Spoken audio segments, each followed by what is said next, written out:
Good morning. Good to see everybody, and thanks for joining us on this great Saturday. I'll give you a quick operational update, and as well as answer your questions. And obviously, Mr. Kirby's here also, so we look forward to that.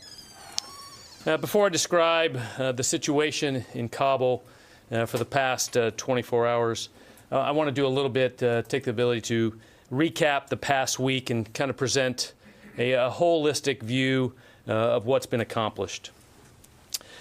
As you know, August 14th, we began this evacuation operation, which really is exactly 1 week ago today.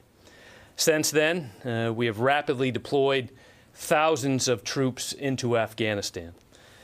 Our footprint continues today to stand at approximately 5,800 troops on the ground, continuing to provide and secure the Kabul airport to allow for evacuation operations. As you know, these troops were both pre-positioned in the CENTCOM AOR, as well as deployed from the United States. Then, as forces steadily flowed in, we successfully secured the Kabul airport. If you recall, the situation just a week ago was a little bit different than it is today. The airport remains secure. U.S. military personnel currently oversee flight operations. Both U.S. military contracted aircraft as well as foreign aircraft continue to operate within Kabul airport.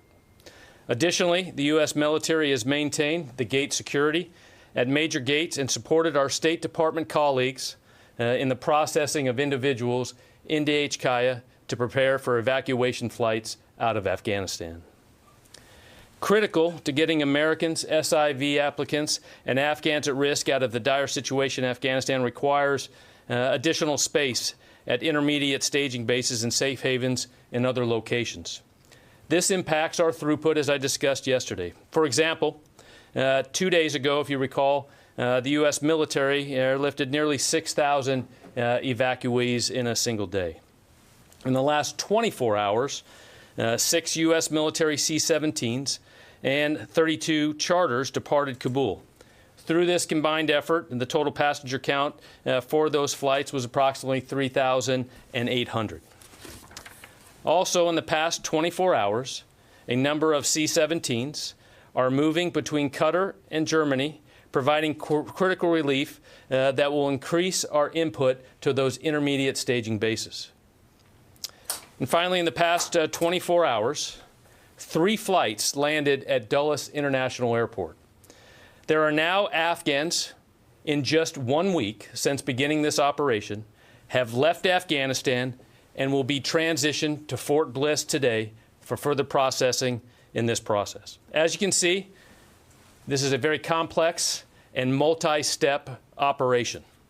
We are committed to this highly important mission to bring American citizens, SIV applicants, and at-risk Afghans who have worked alongside of us throughout our time in Afghanistan, and vulnerable Afghans, including women and children, safely out of Afghanistan. Since the end of July, we have relocated approximately 22,000 people. Since the beginning of this evacuation operation on August 14th, we've evacuated approximately 17,000. I would add that intelligence, law enforcement, and counterterrorism professionals are conducting screening and security vetting for all SIV and others vulnerable Afghans before they are allowed to enter into the United States. These agencies are surging resources to evaluate all of these evacuees to ensure protection of the homeland.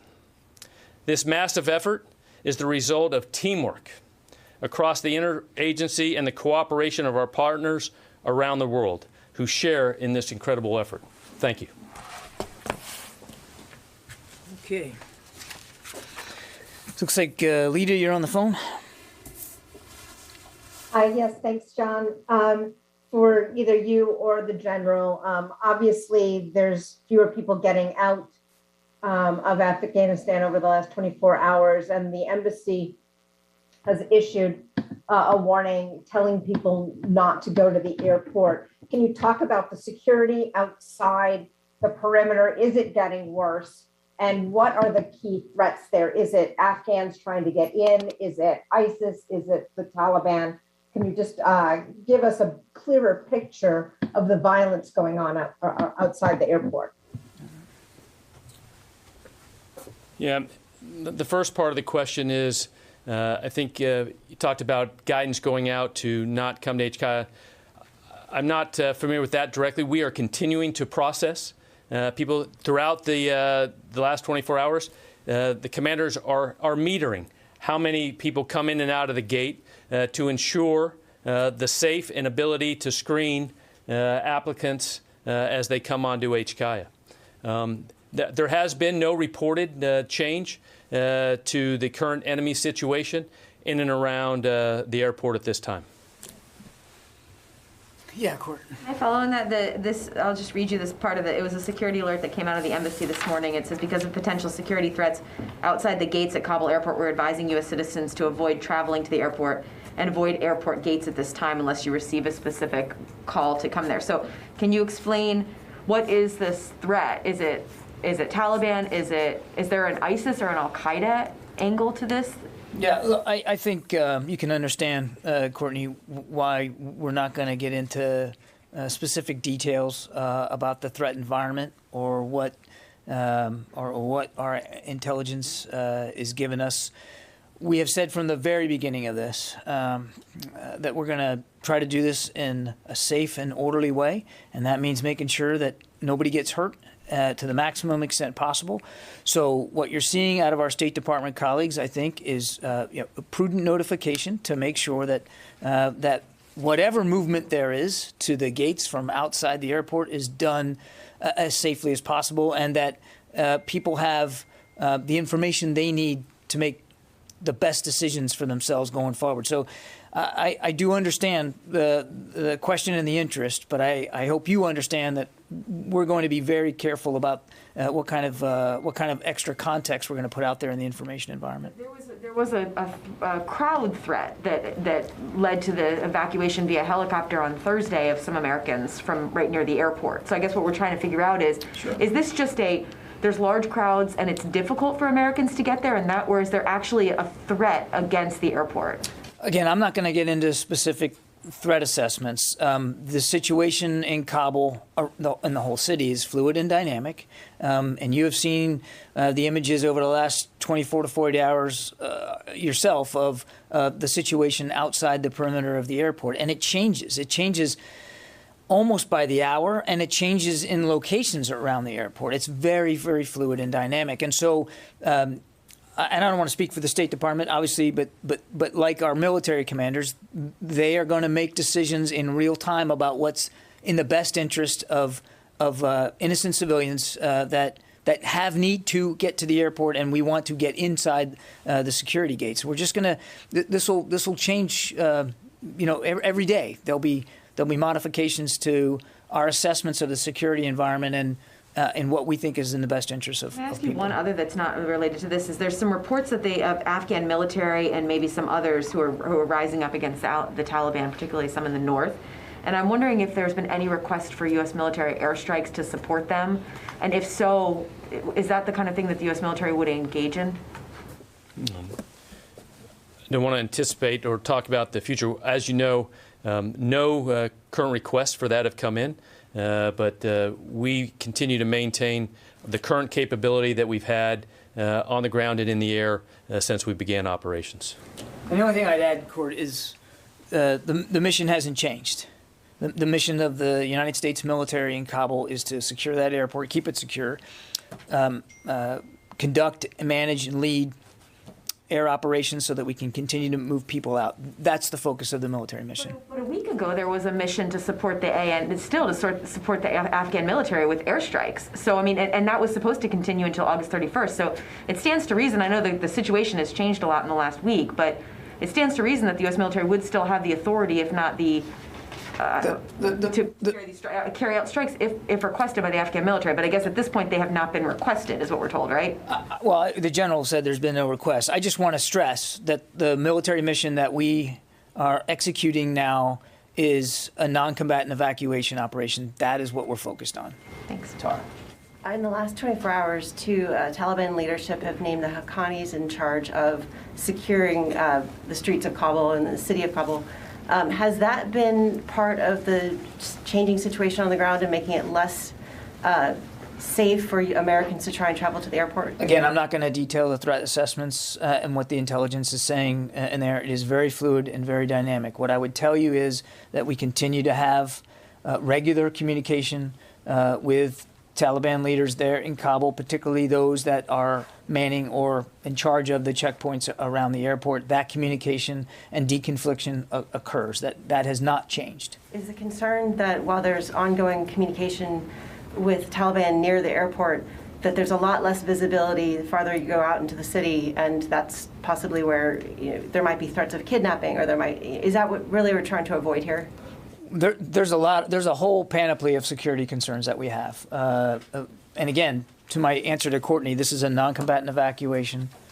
That's what we're focused on. And so the idea, as the general very clearly indicated in his opening statement, is to get as many people out as we can, as fast as we can. And so that's what the focus is. And clearly, in trying to accomplish that mission, we're taking in a whole wealth of information about what the security environment looks like. But our presence is there at the airport. The mission is there at the airport, and that's the key focus. Is there a sense, though, that the window of opportunity here is closing, and closing maybe possibly quickly as the security situation on the ground? I think we've been very honest about the fact that that we know that we're fighting against both time and space. That's really that's the race that we're in right now. And we're trying to do this as quickly and as safely as possible. I'm not going to speculate about whether windows are closing or opening. We're focused on accomplishing this mission as fast as we can. Yeah, Lucas. John, 2 days before Kabul fell, you said from that podium, quote, "The city is not right now in any imminent threat environment." How could you get that so wrong? In the moment that I said it, Lucas, it was true. And I understand. I've seen the reactions out there on social media to what I said. Surrounded with Taliban.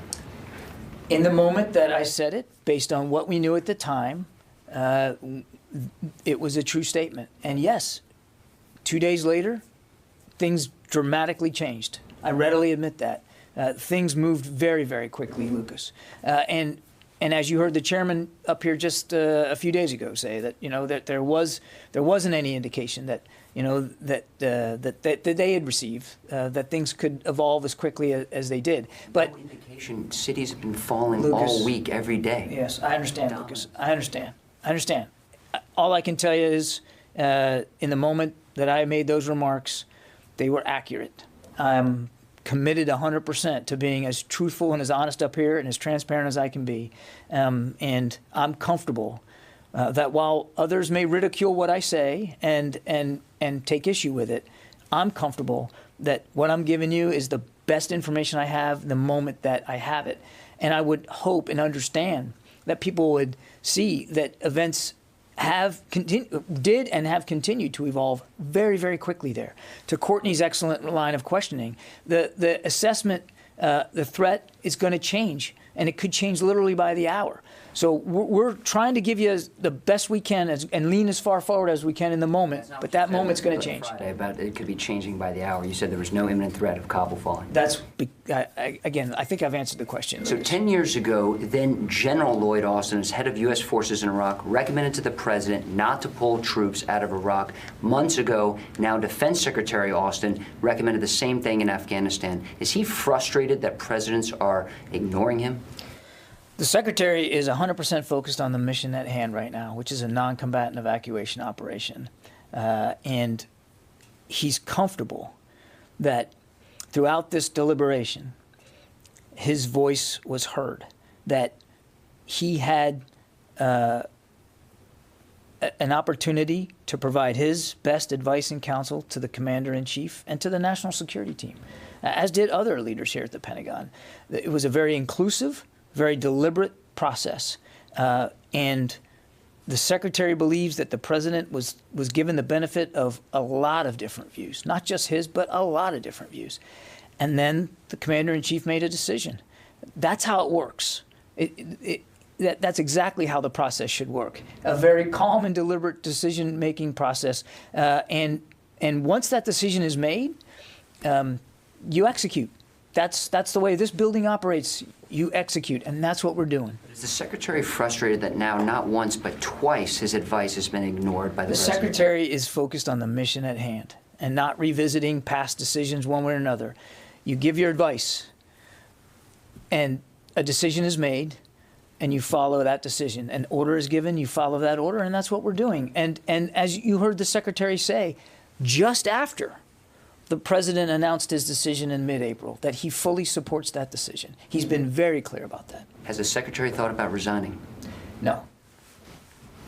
One factual question, how many of those 17,000 are American citizens?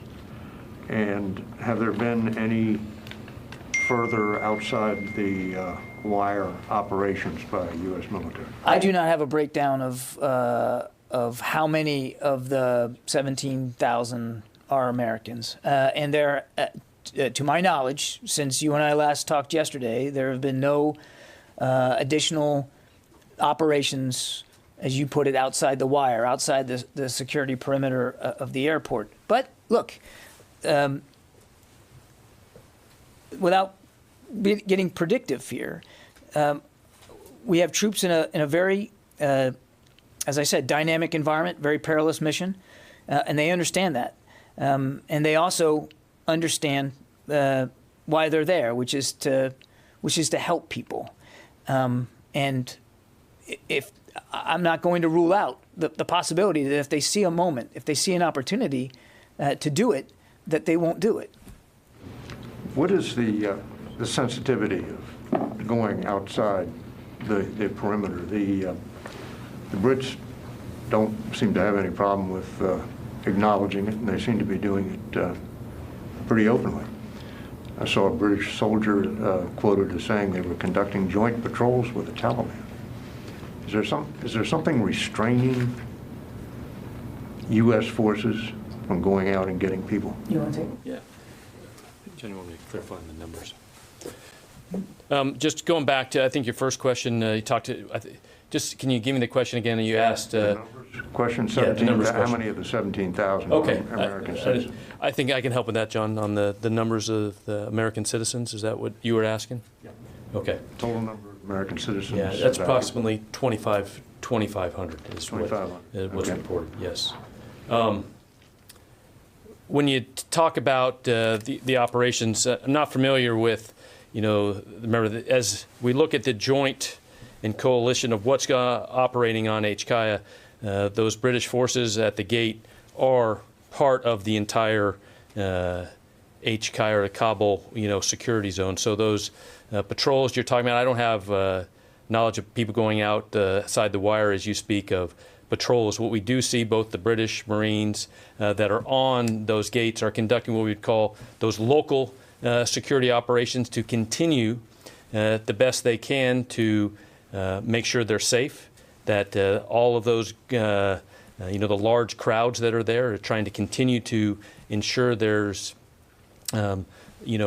control, to allow the people that are allowed to and have the right documents to come into the gates. Local security operations in or outside the... No, I'm talking in at the gates. At the gates. And are British and other forces there under the operational command of the U.S. commanders at the airfield? So those British forces that are there at the gates are part of the US-4A for the operational control of the commander that has Kabul airport. So he has operational control of the British forces.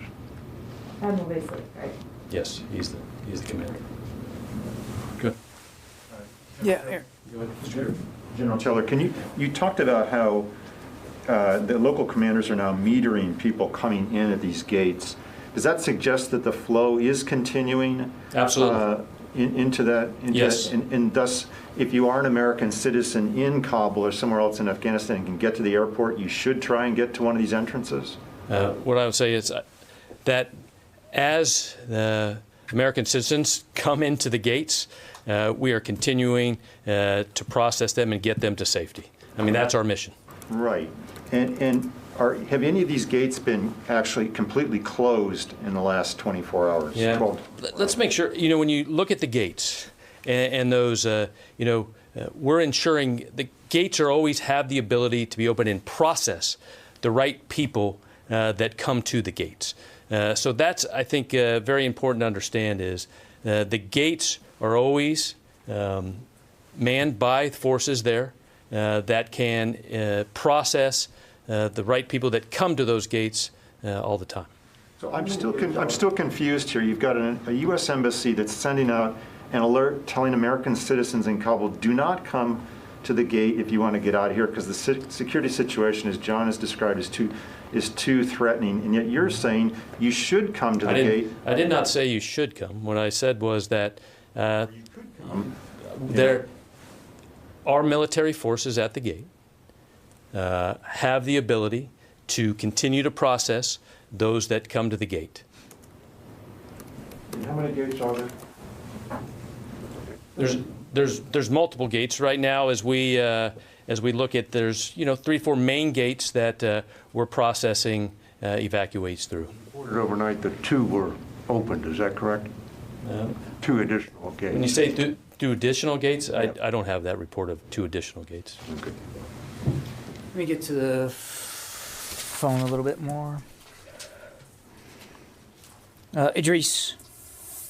Hey, John, thanks. So just wanted to confirm, over the past 24 hours, how many gates have been closed, and have they been for long periods of time or short?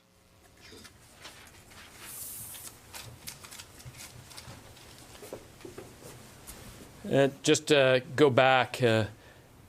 Those gates are open and closed as required.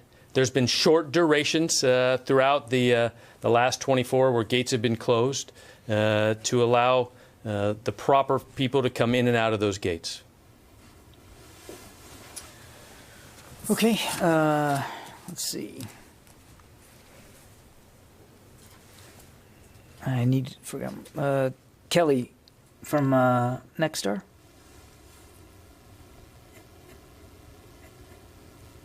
Okay. Any more in the room? Louis? Can I go back to the 2,500 Americans estimate?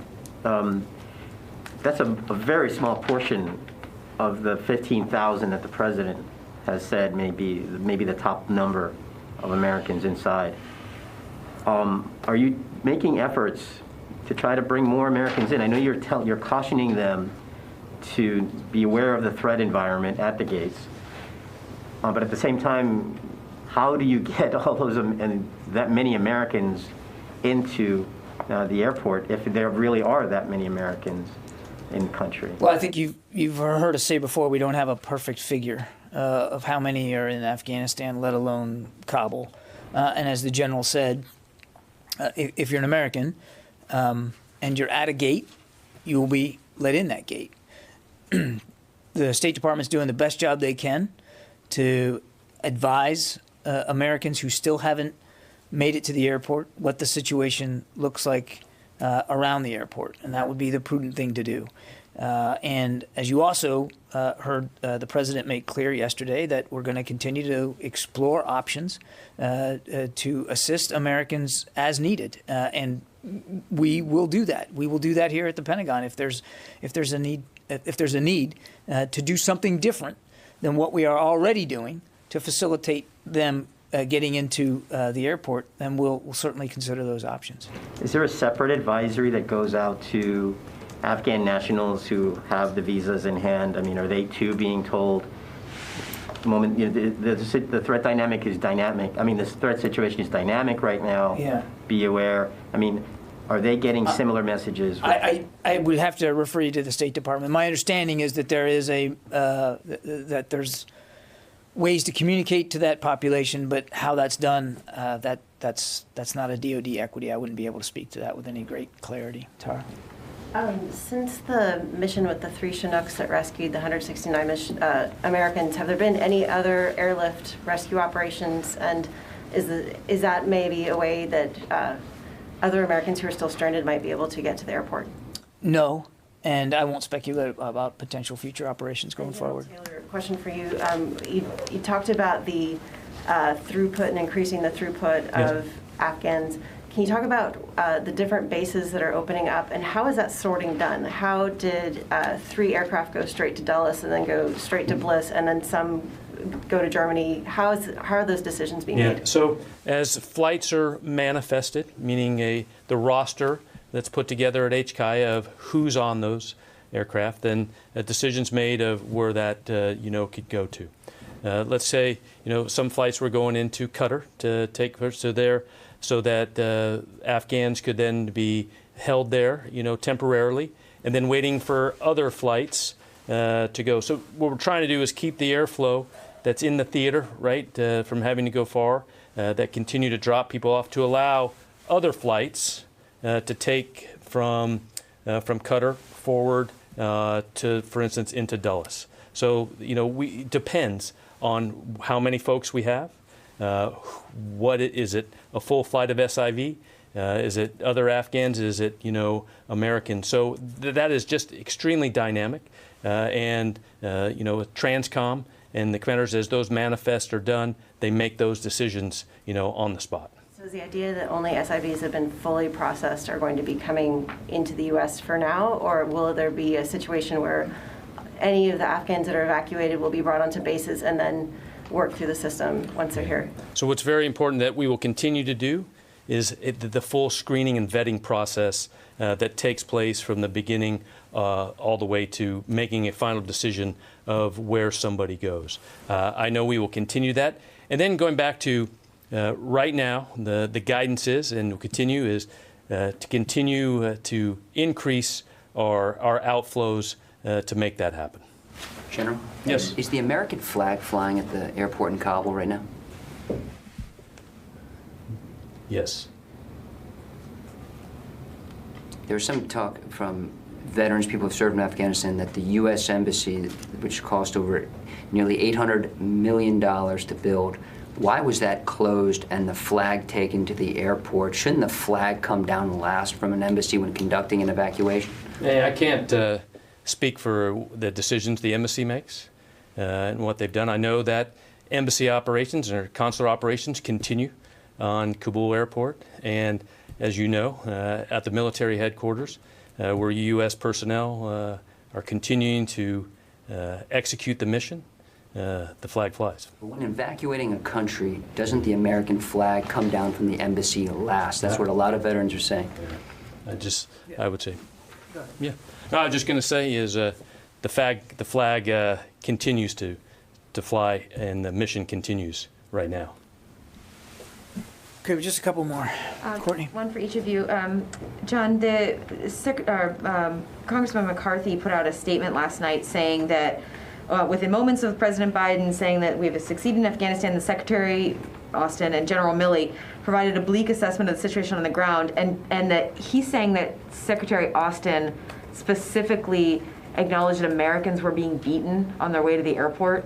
Can you give us any more detail about what who these Americans are that Secretary Austin was talking about? Courtney, we've actually been talking about this for several days here at this particular podium. We know of cases, a small number that we know of. And we don't have perfect visibility, but we know of a small number of cases where some Americans, and certainly as the Secretary also said in that statement, Afghans that we want to evacuate.